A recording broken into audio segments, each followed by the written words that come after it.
어제 이야기를 들으시면서 지천명 이야기를 하다가 뭔 천지창조를 들고 나오나 싶었을 것 같아요.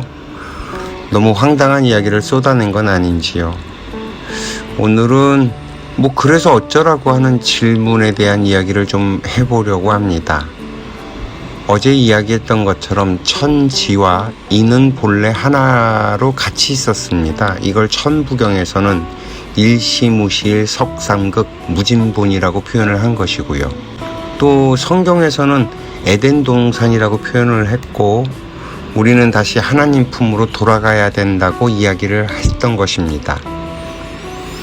얼마 전에 제가 소개를 해드렸던 무의당 장일순 선생이 표현한 너와 내가 둘이 아니고 하나라는 말도 결국 이 이야기를 하는 것입니다. 이 지구라는 별에 호모사피엔스라고 부르는 동물을 만들어 놓고 영혼이라고 부르고 또 신이라고도 하는 우리 영혼들을 잡아서 집어넣은 이유가 너희들 스스로 하나가 되는 세상을 만들라는 것이라는 거죠. 이 천명을 받아서 인간으로 이 땅에 태어난 존재들이 바로 우리 인간들입니다. 그래서 모든 부처들께서도 이런 까닭에 우리의 육신이 더덥다고 표현을 하고 물질에 매이지 말라고 가르쳤던 것이고요. 윤회의 이야기를 통해서 우리 본래 모습을 알라고 설을 하셨던 거죠. 그래서 반야신경에 나오는 불생불멸, 불구부정, 부중불감의 존재들이 바로 우리라는 겁니다. 나고 죽는 것도 없고 더러워지고 깨끗해지는 것도 없으며 늘어남도 줄어듦도 없다라는 것이죠.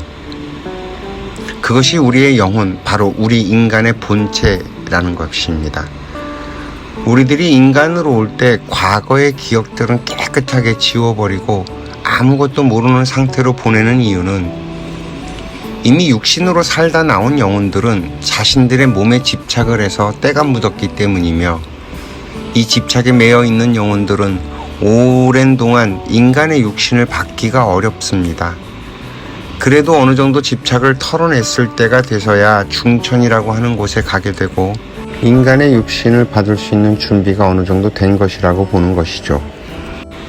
영혼 세계의 이야기도 우리 인간들이 알 수 있도록 영혼과 소통할 수 있는 능력을 가진 종족들도 만들어 두었다는 것이죠. 바로 무속인들입니다. 그래서 무속인들은 과거 고대 시대에는 제사장이었던 종족의 피가 흐를 것이라고 짐작을 하는 것이지요. 우주가 만들어지면서 별들이 만들어졌다 부서졌다를 반복하면서 지금의 우주를 만들었던 것처럼 우리 인간들 역시 무수히 많은 공동체를 만들었다 깨지고 만들었다 깨지면서 21세기에 도달을 했습니다. 보통 윤회 이야기를 하면서 역사는 반복된다고 이야기하는 것들이 얼핏 들으면 맞는 말 같으면서도 굉장히 위험합니다.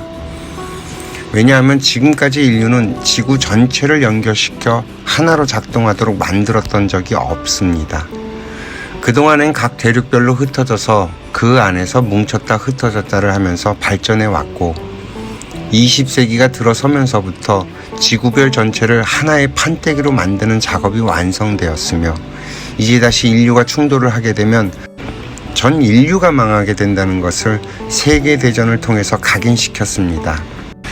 그렇다면 왜 전 지구를 하나로 연결시켰느냐? 바로 본래 하나였던 우리들이 모두 다 같이 하나로 돌아가기 위해서라는 것입니다. 인류 역사의 93%의 기간이 전쟁의 기간이었습니다. 지구가 하나로 작동하는 상태로 연결시키기 위해서는 진화 발전이 필요했고, 이 진화 발전을 하기 위해서는 경쟁이 필수였고, 경쟁은 결국 전쟁으로 발화될 수밖에 없었습니다.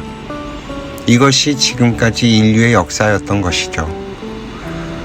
동물의 육신에 이 영혼을 집어넣었기 때문에 동물의 생리적인 현상이 해결되어야만 동물 짓에서 벗어날 수 있고요. 그 기초가 바로 먹고 사는 문제에서 벗어날 환경이 필요했던 것입니다. 지금까지 인류는 먹고 사는 문제에서 벗어날 수 있는 환경을 만들었던 적이 단 한 번도 없습니다. 부분적으로 또는 시기별로 그런 적들이 덜어 있었겠죠.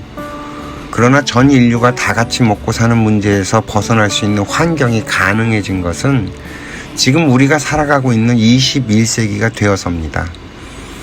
이 환경은 만들어졌는데 여전히 아프리카에서는 아이들이 먹을 것이 부족해서 굶어 죽어가고 있는 것은 우리 인간들이 여전히 분배의 법칙을 깨닫지 못해서지 결단코 식량이 부족해서가 아니라는 것입니다. 2차 세계대전 이후 인류는 이렇다 할 전쟁을 벌이지 않고 있습니다. 물론 국지적으로는 전쟁이 있었죠. 그러나 전 인류가 충돌하는 상황까지는 가지 않고 있습니다. 지금 우크라이나도 마찬가지죠. 서로 아는 것입니다. 우리들이 충돌하면 서로 공멸한다는 것을. 그리고 기다리는 것이죠. 우리들이 평화를 여는 길을 찾아내기를. 더 이상 경쟁하지 않고 살아갈 수 있는 길을. 그 호모사피엔스의 작가인 유발 하라리가 빅 히스토리의 관점에서 인류사를 훑으면서 21세기에 제안했던 이야기들도 결국엔 바로 이 이야기를 하고 있는 것입니다. 21세기의 지천명은 바로 이것을 깨닫는 데 있습니다. 이것을 깨닫고 알게 되면 비로소 우리에게 주어진 천명이 인류 평화를 만들어내야 하는 것이라는 것을 저절로 알게 되지 말입니다. 얼마 전 통일 이야기를 했더니 흥분하면서 반론을 제기하시던 분이 계시더라고요. 왜 제가 통일 이야기를 할 수밖에 없는지도 바로 여기에서 기인을 합니다. 또한 21세기 대한민국에 어른이 실종되는 이유도 바로 여기에 있습니다. 우리들의 시대적 사명이 어디에 있는지, 그리고 왜 100세 시대가 열렸는지, 그리고 우리는 무엇을 해야 하는지 같은 이야기들이 모두 하나로 연결되어 있는데 이 원리들이 바로 하나로 깨어져야만 비로소 우리들이 왜 내 앞에 상대들이 소중하고 그들이 하는 말이 귀한지를 알게 되고 듣기라는 우리들의 훈련의 목적도 비로소 알게 되는 것입니다. 아이고야, 또 다시 장광설을 늘어놓습니다. 일단 이야기는 여기에서 마무리하자고요. 다음에 또 이야기할 날이 또 있겠죠. 오늘도 시청해 주셔서 감사합니다.